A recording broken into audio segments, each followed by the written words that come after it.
श्री कृष्णा, जय श्री हरि। धार्मिक दृष्टि से अमावस्या का विशेष महत्व होता है और चैत्र महीने के कृष्ण पक्ष के आखिरी दिन अमावस्या तिथि होती है। इस दिन स्नान दान और पितृ दोष से मुक्ति के लिए धार्मिक कर्म किए जाते हैं। गरुड़ पुराण के अनुसार अमावस्या को पूर्वज अपने वंशजों के यहाँ जाते हैं और उनसे भोजन और जल ग्रहण करते हैं। पितरों की आत्मा की तृप्ति के लिए चैत्र अमावस्या पर तर्पण करना श्रेष्ठ माना जाता है।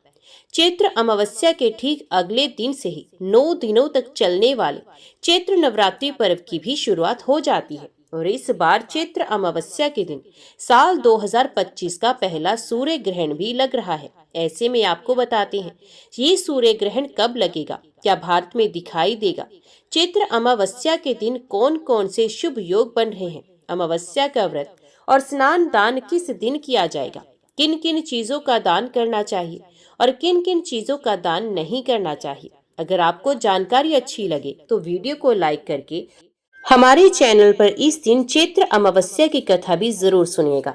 हिंदू धर्म में चैत्र अमावस्या को भूतड़ी अमावस्या भी कहती हैं, क्योंकि इस दिन नकारात्मक शक्तियां बहुत ज्यादा सक्रिय रहती हैं और इन्हीं नकारात्मक शक्तियों से बचने के लिए पूजा पाठ और दान पुण्य को बहुत शुभ माना जाता है। इस बार अमावस्या तिथि प्रारंभ होगी 28 मार्च दिन शुक्रवार को शाम 7:56 से, क्योंकि हिंदू धर्म में उदया तिथि मान्य होती है और कुछ व्रत ऐसे होते हैं जिनमें उदया तिथि के अनुसार ही पूजा पाठ या व्रत रखा जाता है। ऐसे में इस बार अमावस्या तिथि का व्रत और स्नान दान केवल 29 मार्च दिन शनिवार को ही किया जाएगा और साल का पहला सूर्य ग्रहण भी इसी दिन लगेगा। भले ही अमावस्या तिथि शाम को सूर्यास्त से पहले पहले समाप्त हो रही है, लेकिन शाम के समय जो अमावस्या की पूजा की जाती है वे भी आपको 29 मार्च की शाम को ही करनी चाहिए। अब जानते हैं इस दिन रहने वाले मुहूर्तों के बारे में।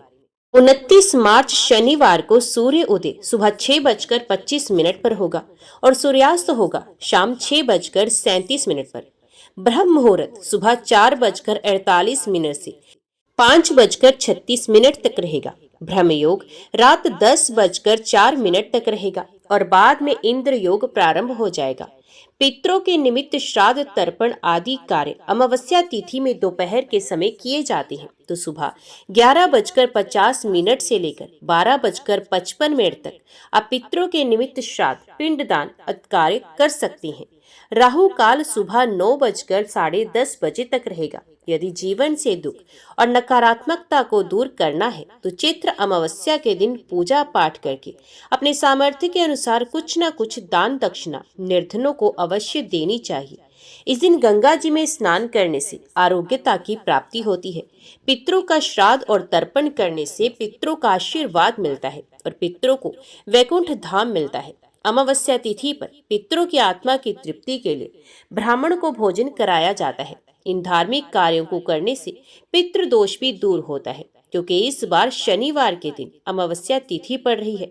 ऐसे में ये शनिश्चरी अमावस्या भी होगी। इस दिन शनिदेव और भगवान शिव की पूजा विशेष शुभ फलदायी मानी गई है। अमावस्या के दिन पीपल के पेड़ के नीचे दीपक और शनिदेव को नीले पुष्प, काले तिल और सरसों का तेल चढ़ाना चाहिए। अमावस्या तिथि पर तामसिक भोजन या मांस मदिरा का सेवन नहीं करना चाहिए। अंधेरी सुनसान जगह पर जाने से बचना चाहिए और किसी के द्वारा दी गई सफेद चीज का सेवन भी इस दिन नहीं करना चाहिए। खास तौर पर ऐसे लोगों को जिन्हें बहुत ज्यादा मानसिक तनाव रहता है। इस दिन पक्षियों को अनाज अवश्य डालना चाहिए। चींटियों को चीनी और आटा खिलाना चाहिए। गरीबों को वस्त्र, भोजन इत्यादि चीजों का दान अवश्य करना चाहिए। काल सर्प दोष निवारण के लिए शिवलिंग पर जल अभिषेक करना चाहिए।